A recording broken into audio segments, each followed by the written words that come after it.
Hey, welcome to the 5 a.m. Mester Scrum Show. Hope you're doing well today. We have a guest here. We have Hart sitting over here. Hart, do you want to be on the show? I don't want to disturb her because she's never here, but maybe I will because you all never get to see Hart. See Bubbles all the time, but for some reason, Hart's here. Come here, Hart. Come here, baby. Come here. There she is. She's like, what are you doing? Hi, Hart. So we got a visit from Hart here on the show.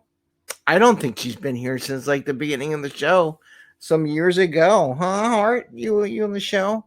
She misses her girl. School started again. Kids are off to school. Eddie's going a little crazy. He hasn't started school just yet.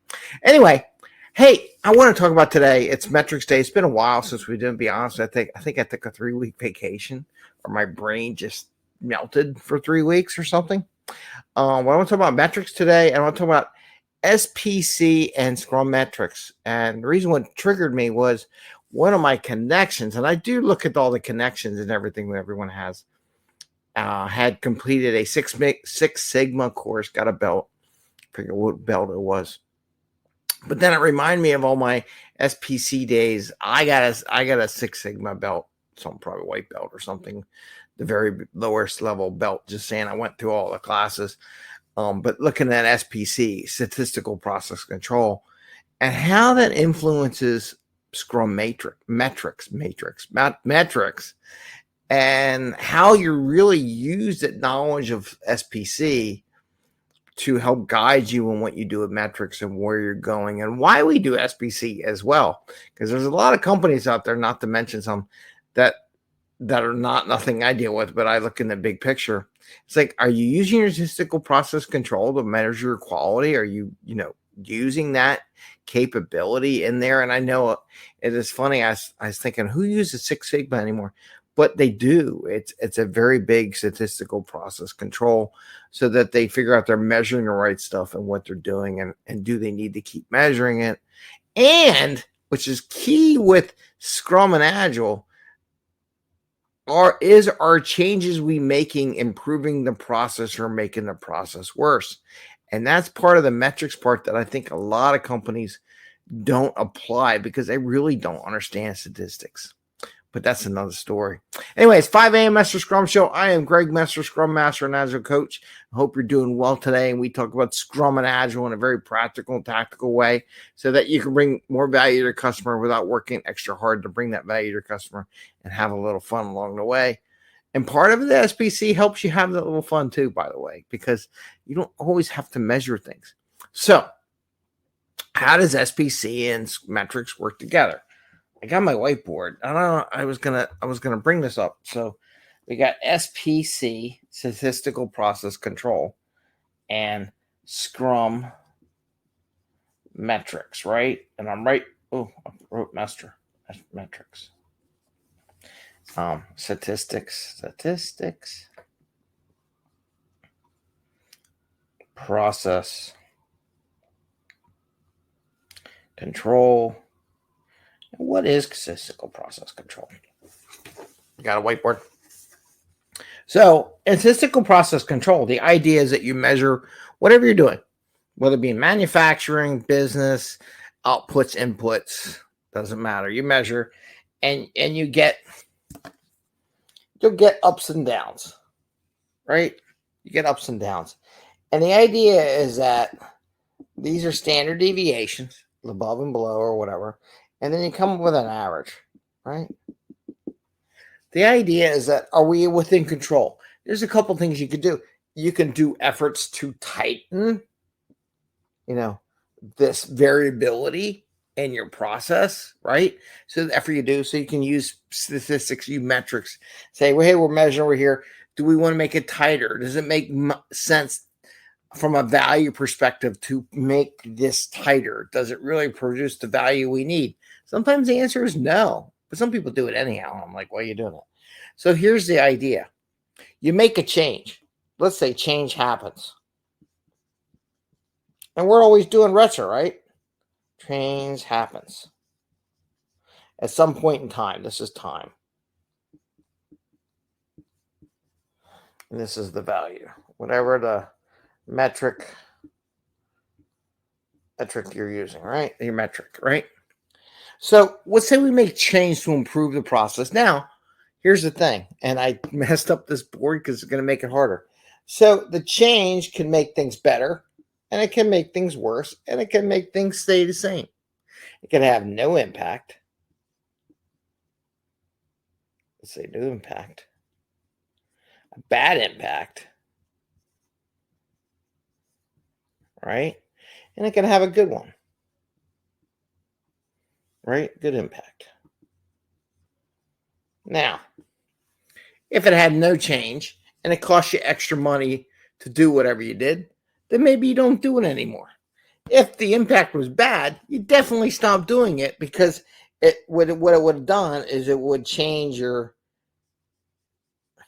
output to a lower level output, right? Maybe it's the same here.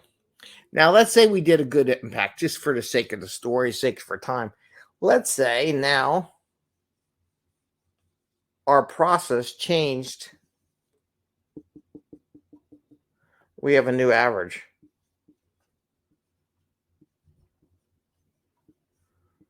And new range. New range. Right?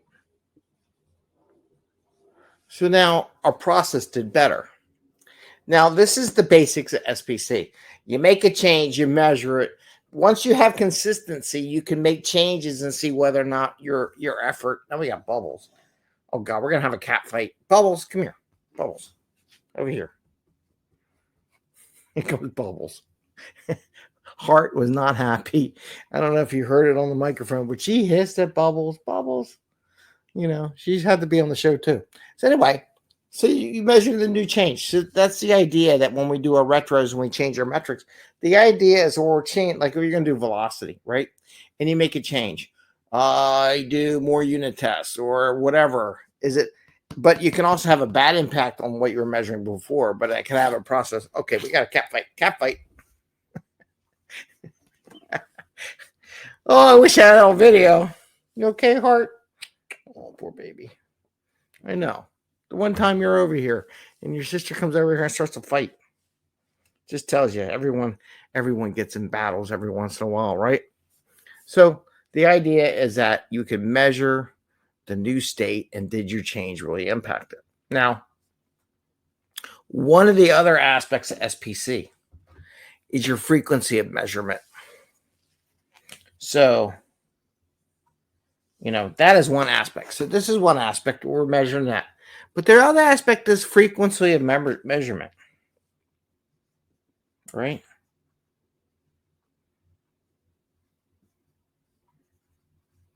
Now, at some point, you get your process down, like this process, down to a pretty state, and you know what your results are going to be because you're not changing your process. At some point, you'll lower the frequency of the times you have to actually measure, and you measure less often. So as you stabilize, you measure less often. People forget that. See, so I put this down here in the bottom. See, frequency of measure. As you stabilize, you measure less often.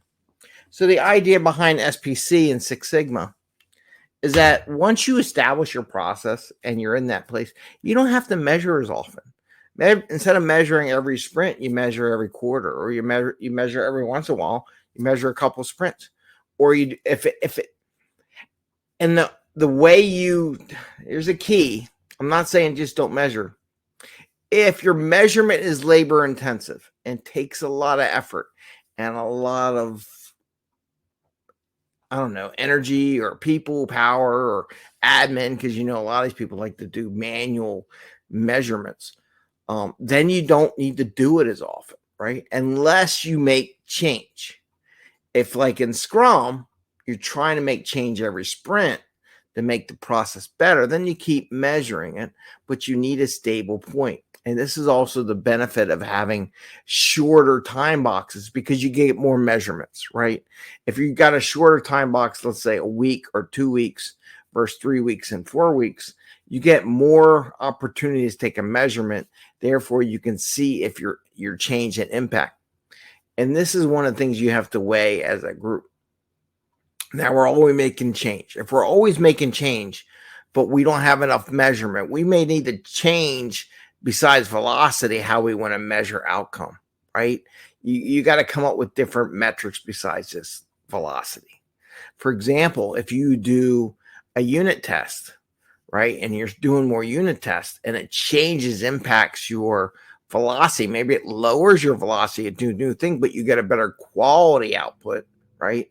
So maybe on this chart, but maybe it's not a bad impact. Maybe it's a quality impact. Maybe you added unit tests or added some testing level, or maybe hacking tests or some kind of security test to your process that lowered your velocity, but maybe it's not really a necessarily bad impact. It's a bad impact on the metric, but maybe your quality went up, right?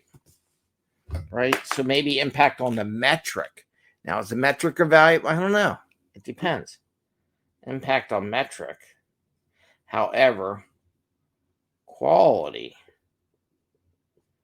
went up, like unit test or security.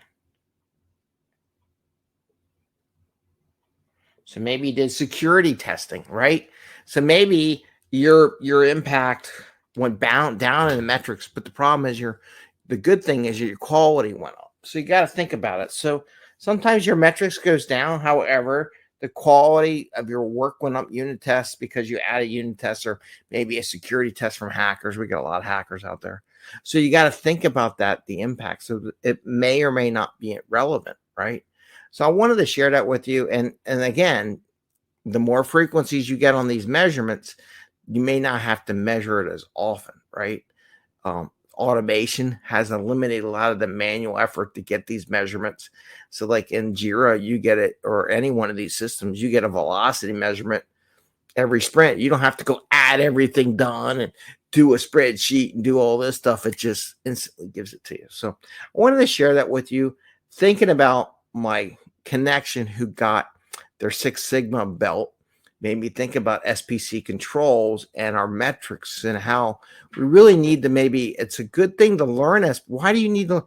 Maybe it's a good thing to learn about statistics and how SPC is done to help guide you and influence you and how you do metrics and why you are doing the metrics. Some people just do velocity and don't understand. Well, I'm just going to measure velocity, but why are you measuring velocity? You are going to measure velocity with an SPC thought process to see if that change you made improved the velocity, and have some data to stabilize. Yeah, we have a new process and improved it, or maybe it went down, but we're getting a higher quality. You need to understand the SPC, Statistical Process Control, to better understand why you're doing the metrics, right? And it's not just, we're just going to measure for measure's sake. No, we're doing it so that when we make a change, we can establish whether the change improved the process or the speed, maybe decreased, maybe it stayed the same, and we're spending money to change this process, but it's not improving anything. So maybe we don't do it anymore because it doesn't make sense to spend money on something that doesn't improve the process. That makes sense. Anyway, I want to wish you all a great day. Happy scrumming. Back into it. I'm off my vacation from mental. I don't know. I took 3 weeks off, I think 3 weeks, about 3 weeks. And just went on a long vacation and just de-stressed, I guess, or get things done off my backlog. I've been sitting around for 2 years. So I want to wish you the best. Have a great day. See you soon. And think about SPC controls. If you haven't learned about statistical process control, it makes sense to learn a little bit about it and apply it to what you do in Scrum and Agile and understand statistics. You get to apply statistics. Maybe you learned in college. Who knows? Anyway, I want to wish you all the best. Have a great day and see you next time. Bye.